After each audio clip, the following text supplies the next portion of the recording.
Olá, amigos da TV Câmara. Começamos aqui mais um programa Entrevistas. Esse programa é para contar um pouco da história de Araraquara e de muita gente que faz coisas em Araraquara e que nós nem sabemos. Situações, trabalhos de grande importância inclusive em nível nacional. Hoje, especificamente, nós vamos falar de talento e vamos falar também de arte. O nosso convidado do programa é o Daniel Hanay. Ele é gerente e é responsável pela unidade do SESC de Araraquara, mas nós não vamos falar do serviço de excelência que o SESC presta aqui em Araraquara. Nós vamos falar especialmente do trabalho extra que o Daniel faz, que ele é documentarista. Como é que vai, Daniel? Tudo bem? Tudo bem. Obrigado pela presença aqui. Eu que agradeço o convite para a entrevista. Olha, nós sabemos que você tem um trabalho muito bonito com documentários, inclusive a gente acompanhou um agora há pouco. Agora eu queria saber, você trabalha no SESC e o documentário veio antes ou depois? Vamos dizer assim, a paixão para o cinema veio antes, na verdade, né? Então, antes mesmo de entrar no SESC, eu estudei engenharia, sabia que não ia ser um engenheiro, mas terminei, fui até o fim, né? A algumas custas. Aí comecei a trabalhar em São Paulo e fui estudar à noite, fiz uma pós-graduação em comunicação. Aí lá aprendi um pouquinho de roteiro, um pouquinho de animação, um pouquinho de telejornalismo, e aí eu achei que poderia ser ali o caminho. E como era um tempo que, isso faz uns 15 anos atrás, era um tempo que o computador, a internet estava começando a ser mais difundido, era possível fazer muitas coisas em casa e aprender pela internet, né? Então, na verdade, a animação, essas coisas, eu acabei estudando meio como um autodidata com a ajuda das informações que tinha na internet. Era uma grande novidade. Era uma grande novidade. E na época também existia um programa que se chamava Flash, que todo mundo usava para abertura de site. Então as pessoas queriam fazer um site e tinha que ter a introdução em Flash, que era um programa de animação. E aí eu aprendi a mexer nesse programa, mas com o intuito de contar as minhas histórias. Como eu tinha alguns roteiros escritos e sabia que era muito difícil entrar no mercado sem ser conhecido, sem ter estudado cinema, aí fui fazendo por conta própria, como muita gente faz. Então a gente, não só eu, mas uma galera aqui em Araraquara, começamos a pegar uma câmera e aí lá no Parque Infantil, ter as ideias, fazer algumas coisas. Então a gente participou do Festival do Minuto, participando do Festival Brasil Digital, ganhamos um prêmio lá também. E aí depois eu fiz uma animação, isso foi sozinho mesmo, em casa, fazendo, que chama Avacalhada. E esse curta, que tem uns 8 minutos, foi para o Festival Internacional de Curtas em São Paulo e ganhou o prêmio lá de melhor curta digital. Foi surpresa ou não? Claro que foi. Nossa, para você ter uma ideia, eu gosto muito desse festival, então eu sempre ia assistir como espectador. Então você vai lá, você retira uma senha e entra na sala para assistir, não tem que pagar. E no dia da premiação, eu estava à tarde assistindo os últimos curtas, porque estava acabando o festival. E aí eles falaram, você quer assistir a cerimônia de premiação? Eu falei, eu quero, eu estou aqui, eu vou lá. Isso foi no MIS, lá em São Paulo, e eu entrei.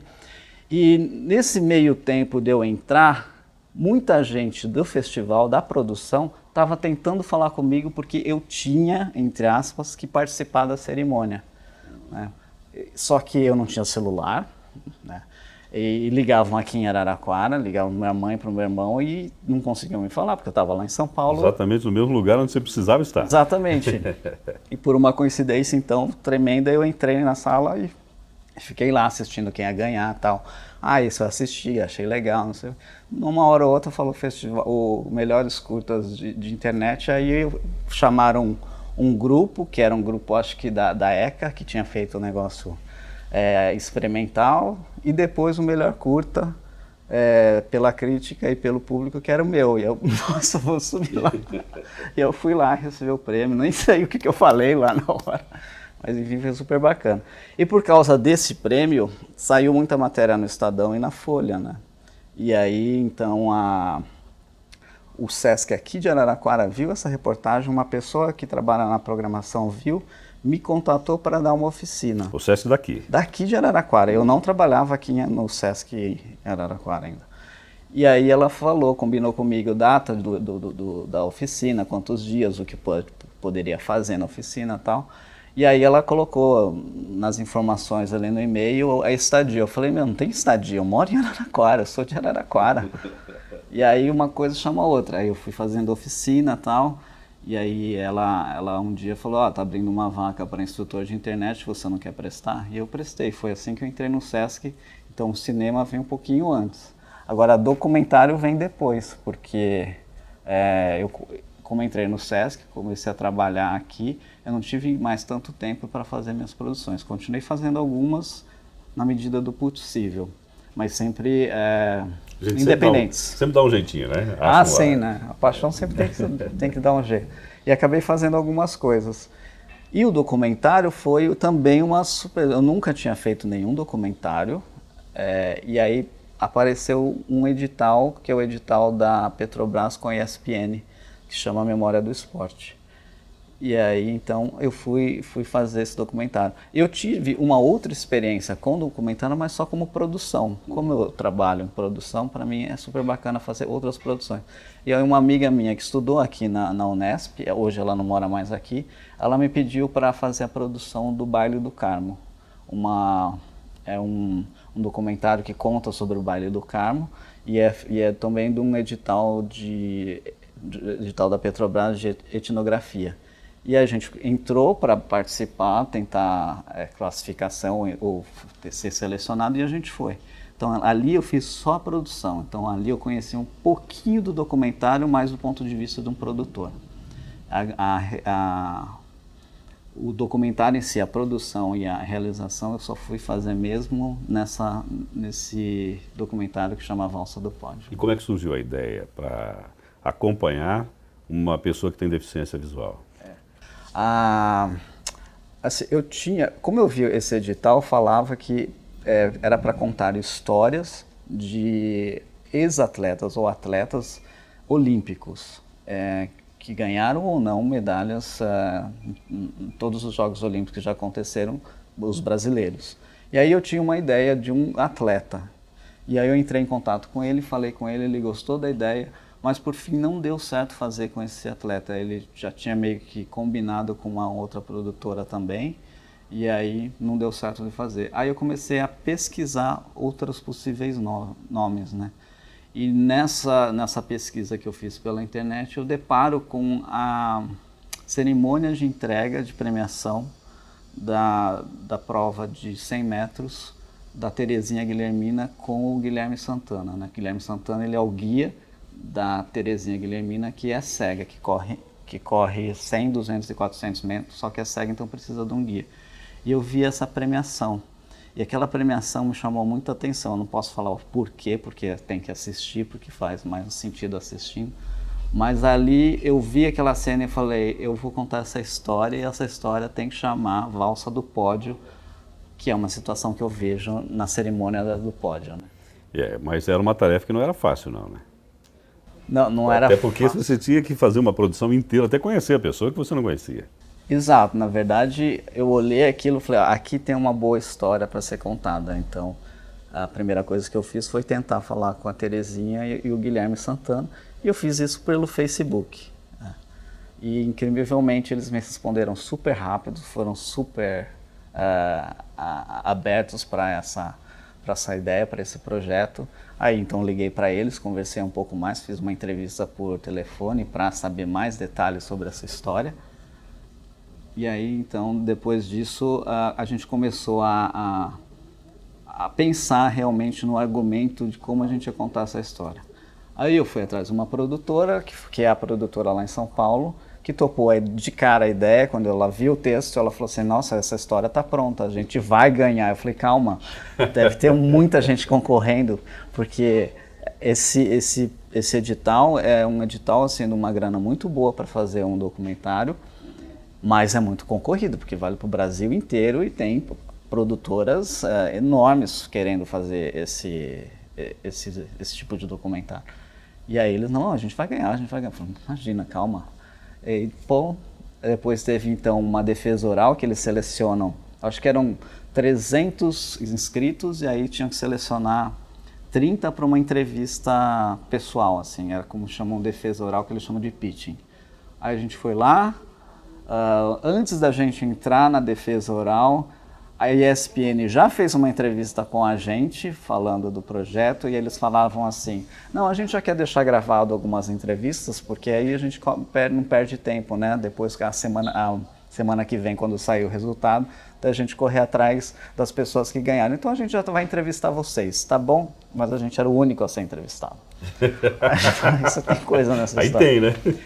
E aí ali no pitching, na defesa oral, foi super bacana a conversa que a gente tem, porque a gente conversa com o Trajano, a gente conversa com o Juca Kfouri e as pessoas ligadas ao cinema. E não deu outro. No dia seguinte saiu o resultado e realmente a gente tinha conseguido uma das 8 vagas. Então de 200, 300, só ficaram 8 filmes. E o nosso filme era o único que contava a história de uma atleta paraolímpica.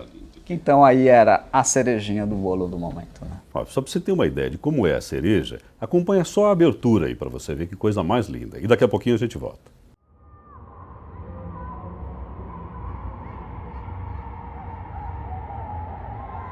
Vamos lá, Terezinha, daqui a pouco a gente vai entrar, hein? Vamos andando, vamos andando, vamos andando. Ó, o Daniel Dias já tá com a bandeira, aquele sorrisão dele no rosto. Tem uma mulher do lado dele com a plaquinha do Brasil, e ela tá com um guarda-chuva e com a roupa, um formato da bandeira brasileira. Os cadeirantes aqui na frente e a gente logo atrás, hein? Ó, Terezinha, se prepara que daqui a pouco é nós. Vamos caminhando devagarzinho, os cadeirantes já estão entrando. Devagarzinho, vamos andando, vamos andando. Daqui a pouco a gente, hein? Vamos lá, mantenha o andar. Tá entrando, Daniel, com a bandeira. Sente o som. Terezinha, estamos entrando. Grita! Brasil! Brasil!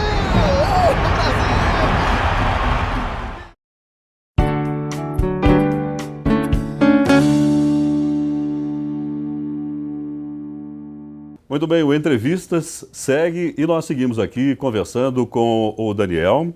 O Daniel que fez um documentário muito bonito chamado A Valsa do Pódio, que a gente pôde acompanhar alguns trechos, e você disse que ele era a cerejinha do bolo. Uhum. E como é que foi, como é que é o desenrolar desse trabalho? Bom, aí depois que a gente soube que a gente ia fazer o filme, né? Aí então eu e o Bruno Carneiro, que era o outro diretor, sentamos para decidir como iam ser as cenas, como ia ser o roteiro. E aí uma das ideias que surgiram às vezes no filme, colocar coisas que a gente ficasse com a visão, entre aspas, do que a Terezinha Guilhermina, como cega, estaria imaginando ao redor dela quando as coisas estão acontecendo. E além disso, logo na sequência, numa coincidência, a gente lê uma reportagem do Guilherme Santana, que é o guia dela, falando de quais eram os comandos que ele tinha que dar no meio de uma prova para a Terezinha em relação a estamos numa reta, ou está na hora de fazer a curva, tal. E ele era e os comandos dele eram super rápidos. Assim, sucinto, né? Sucinto, Curva, reta, tronco, que significa chegada, né? E aí, a partir dessas, eu falei assim, então a gente pode juntar as duas coisas, por o ponto de vista da Terezinha, na hora da corrida, em alguns momentos. E aí foi o que a gente fez, pensando em animação, para mostrar essa subjetividade da Terezinha. Daí, então, depois veio também a ideia de fazer aquela abertura que vocês viram agora um pouquinho, que é a abertura a emoção do Guilherme, porque dele fazer, né, aquele desfile dos atletas na abertura da Paralimpíada. Para a Terezinha, aquilo já é comum, porque ela já foi para Atenas, né, ela já foi para a China, mas para o Guilherme não. O Guilherme tinha acabado de chegar para ser o parceiro dela na corrida, então para o Guilherme era muito importante isso. Mas eu acho que para a Terezinha, né, já estava, vamos dizer assim, estava quase acostumada com isso, para o Guilherme não. E aí foi super bacana, porque a gente teve essa ideia, depois quando a gente começou a fazer as entrevistas, uma das entrevistas a gente estava gravando para o Guilherme e eu não tinha contado nada para ele de como ia ser o filme, ele fala na entrevista que Ele foi para Londres, ele saiu de Maringá, ele corria sempre no máximo estadual, nunca foi com um brasileiro, nunca foi para uma competição internacional. E aí é a primeira vez então que ele vai para uma Olimpíada, vai para Londres, né, sai do país e vai numa condição dessa, conhece um monte de gente e tal. E para ele a coisa mais importante disso tudo foi contar para Terezinha o que estava passando ao redor. Isso é incrível. Mas deve ser interessante. E a hora que ele fala isso, né, porque ele é um cara que é muito do Facebook, assim, sabe? Esse cara postou, tirou foto, Está lá. Tá lá. Tudo que acontece na vida dele está lá. E ele fala que esse momento ele não estava com a câmera, ele não estava preocupado em tirar foto, ele não estava preocupado em postar Facebook. Ele estava querendo que as duas pessoas que estavam ao lado deles, que são cegas, enxergassem o que ele estava enxergando. Então aí a gente falou assim, nossa, estamos, né, indo muito bem com a produção. E aí é isso, né, uma sucessão de coincidências, de histórias que vão surgindo e aí sai uma história dessa, né? Então não tem como não dar certo. Demorou muito tempo, porque você tem que conciliar o trabalho aqui no Sesc e em Araraquara e também fazer esse trabalho. Onde é que foi filmado? Na verdade, assim, nessa época, foi há 1 ano e meio atrás, eu não trabalhava em Araraquara. Eu trabalhava em Piracicaba, um pouquinho mais perto de São Paulo. Então a produtora estava em São Paulo, eu estava em Piracicaba, era 1h30, já era um pouco mais tranquilo essas nossas conversas. Vamos dizer assim, quando a gente soube que a gente ganhou era dezembro. A gente começou a pré-produção dezembro, janeiro, fevereiro. Depois do carnaval a gente foi filmar em Maringá, que é onde eles estão morando e treinando. Então a gente filmou lá, 1 semana filmando lá. Tem uma história super engraçada lá, porque a gente chegou e não parava de chover. E a gente tinha que filmar a pista. E aí ficamos 2 dias inventando coisas para fazer, porque não tinha pista para filmar. Mas que iam entrar no documentário. Sim, mas Extras. Extras. Então, por exemplo, a cena que tem ela colocando a venda, se vestindo, o Guilherme se pintando, né? Essas são tudo cenas que a gente foi fazendo para Dentro do ginásio. aproveitar o tempo. A gente fez isso na casa da Terezinha. Tava chovendo tanto que a gente entrou na casa da Terezinha e transformamos a sala dela num estúdio. Set de gravação. Um set de gravação, um estúdio. E as cenas ficaram muito boas, tão boas que a gente usa bastante essas cenas, né? Tem uma cena, não sei se vocês vão ver, que ele tá torcendo, só ele e ela torcendo na arquibancada. Se você reparar bem, assim, no fundo só tá chovendo. Então, eu não reparei, mas eu vi a cena. Só tá chovendo ali, então era para aproveitar essas cenas, né? Então, mas aí, então, continua, a gente filmou em março, e aí, logo que acaba a filmagem, teve um dia que a gente pediu para o Guilherme, então, descrever o que ele sentiu, né, na abertura da Paralimpíada. Para isso, eu tive que filmar, pedir para a ESPN todo o trecho de abertura da Paralimpíada e o momento que o Brasil desfila. E aí, a partir dali, ele vendo essas cenas, aí ele começa a contar. E que emoção, hein? E ele conta, ele faz várias vezes assim, e ele se emociona muito falando, né? É muito forte essa cena para ele, né? E aí então a gente fez essa cena e na sequência a gente precisava mandar pro animador começar a fazer essa animação a partir dessa fala. Então fez a gravação e já mandou para ele, porque a animação é uma coisa super complicada. E o cara fez em aquarela essa animação, porque a gente achava que era muito delicado, né? O traço tinha que ser bem sutil, bem charmoso, então por isso que a gente decidiu fazer dessa maneira.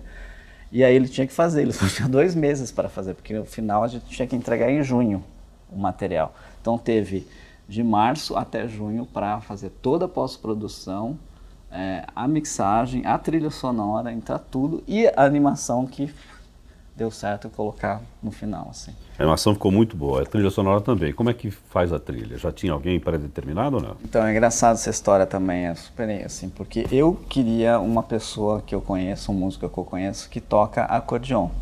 né, que faz trilha e toca, faz muita trilha com acordeon. Por ser uma valsa e por ter essa relação mais marota, mais de brincadeira, mais de descontração que os dois têm. Então eu queria uma música que fosse relacionada a esse jeito brasileiro de ser, mas ao mesmo tempo uma coisa valsa, né, coisa clássica. E o Bruno tinha uma outra pessoa que ele também gostaria que fizesse a trilha. E por fim, a gente contatando as duas pessoas, o Bruno Carneiro falou com o DJ Dolores, que topou na hora fazer a nossa trilha. Porque ele gostou da ideia, ele viu as cenas, falou, vou fazer. E mandou até mais material para a gente usar de fundo do que deveria. E quando a gente acabou de editar o final do filme, que ele tem tanto daquela hora que ela fala que ela vai começar a se arrumar para a prova do 100, até o momento final do filme, a gente teve que entregar para ele e ele fazer uma música específica e começa composta, e termina ali. Isso, e que tem esse crescente na hora da entrega, na hora do pódio. Né? Naquele exato momento do pódio precisava ter um detalhezinho. Incrível que pareça, sem eu falar com o DJ Dolores, ele me põe o acordeon onde eu queria. Então, é super... outra coincidência. Então você teve a ajuda de muita gente. Ah, sim, nossa. A gente tem um trabalho de umas 30 pessoas trabalhando. Né? Você tem no set de filmagem você tem um produtor, você tem os dois diretores, a gente tem um cara só para captar som, porque o som é muito importante nesse filme, né? Essa coisa visceral, né, da corrida, então a gente precisava muito de som é uma coisa importante. O diretor de fotografia, o assistente de câmera.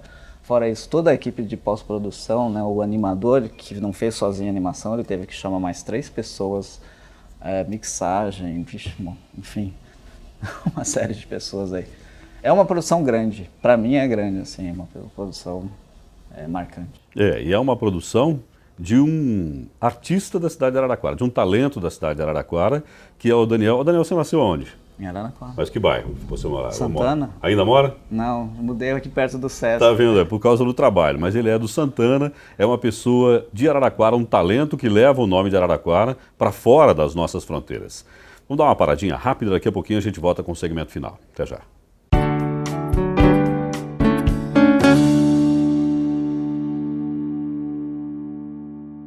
O programa Entrevistas é assim, leva para você tudo de importante que acontece na cidade de Araraquara, de pessoas de Araraquara, que fazem muita coisa pela nossa cidade. O Daniel é uma pessoa iluminada, né, que trabalha com aquilo que gosta e mostra para a gente esse trabalho através das suas imagens. Mas, o Daniel, tem coisas que acontecem também que parecem que são do destino, né? Eu conversava com ele há pouco tempo atrás, você me falava de Atenas, que a sua personagem principal já passou por lá. Mas você tem uma história sua também, né? Ela, na verdade, acho que uma das primeiras competições que ela fez foi em Atenas, né?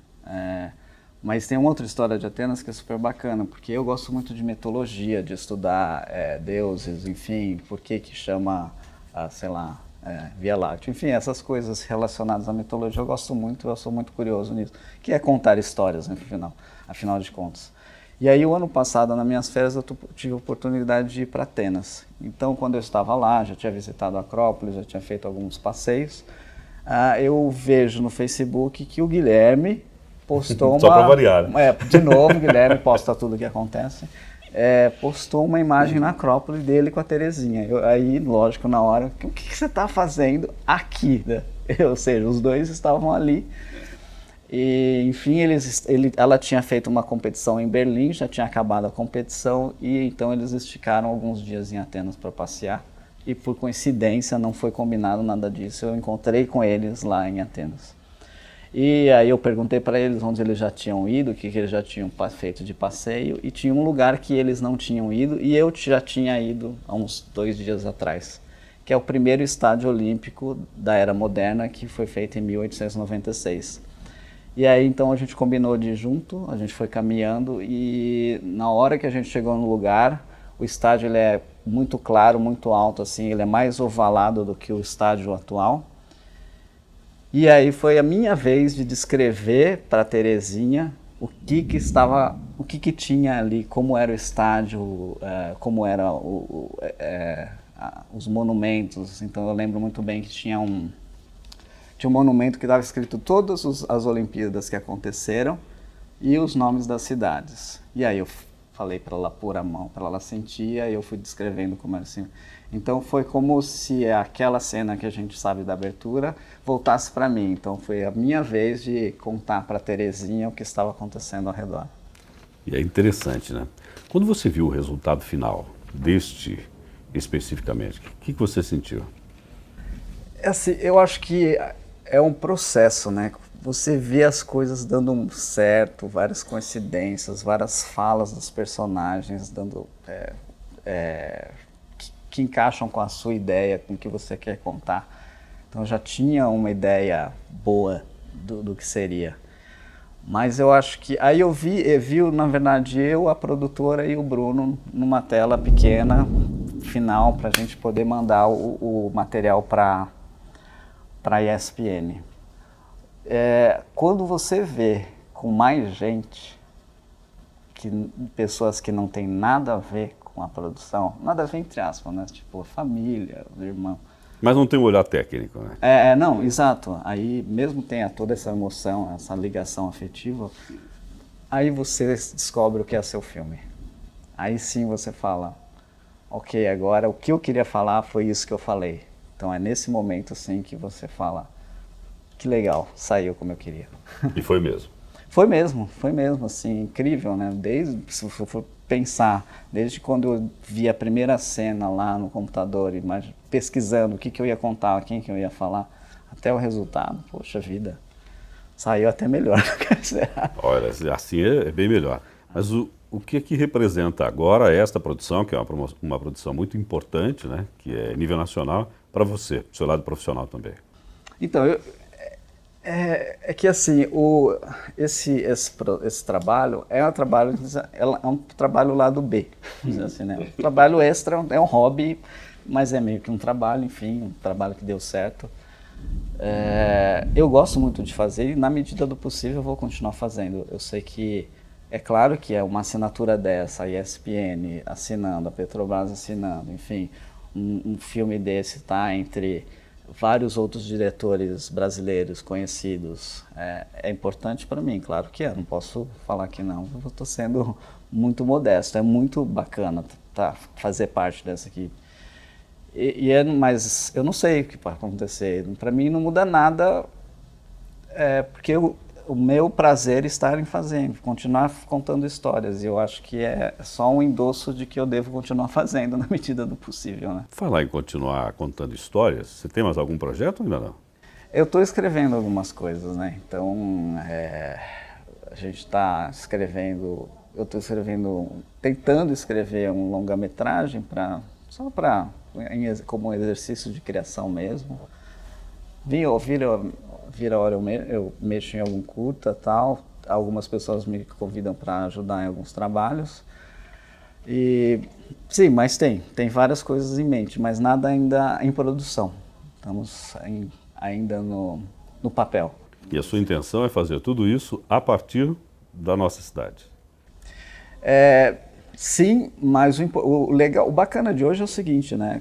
Como você tem a internet, para você ter uma ideia, a animação que foi feita pelo cara de Sorocaba, essa animação do Valsa do Pódio, eu encontrei com o Daniel Bruzon só uma vez para a gente se falar antes de começar a fazer a produção. O que a gente tinha em mente, quais eram os traços que a gente gostava e tal. Depois disso, eu nunca mais vi o Daniel. Tudo foi feito por transferência de arquivo. Mas sempre tem contato pela internet. Sim. Então, tanto faz você estar aqui ou estar em São Paulo, enfim, isso não muda, isso já é muito mais fácil. Então, claro, eu vou fazer daqui. Eu estou aqui, então todo dia que eu ando na cidade, as coisas que eu vejo, me influenciam, não tem jeito, né? A cidade me influencia, ou melhor, sempre me influenciou, né? Eu nasci aqui, não tem como. E para quem tem esse dom criativo, você vai passando pela cidade, vendo o que acontece e sempre surge alguma ideia, né? Claro, nossa, sempre. Não sempre, né? Às vezes você está meio com pressa, tá meio concentrado em alguma coisa, mas sem dúvida nenhuma a cidade, as coisas que acontecem na cidade, as coisas que acontecem aqui no céu, influenciam de alguma maneira o trabalho audiovisual, não tem como, né? Daniel, queria agradecer a gentileza de nos receber para mais agradeço. esse programa Entrevistas, e eu queria te dar os parabéns. Porque é bom a gente aqui, através da TV Câmara, mostrar para a população de Araraquara o que é que o araraquarense faz. Né? Tem gente que faz muita coisa importante aqui pela cidade, aqui dentro, e todo mundo conhece. Mas no seu caso, por exemplo, você é de Araraquara, você fez essa produção a partir da cidade de Araraquara, lógico que contando com profissionais de outros locais, mas o nome da cidade que vai lá. Porque quando eu conheci essa história, disseram assim, mas ele é de Araraquara, então vamos lá conversar com ele. Eu queria te agradecer. Viu? Eu que agradeço pela entrevista, pela oportunidade. Não é sempre que eu falo sobre esse projeto, porque ele ficou limitado, assim, a uma TV a cabo, né? Então não é tão difundido assim, mas é sempre um prazer contar essa história. Para mim é incrível. Obrigado. Tá certo. Muito obrigado. Bom, nós estamos encerrando aqui mais um Entrevistas, mas sempre tem uma entrevista especial para você. Até a próxima.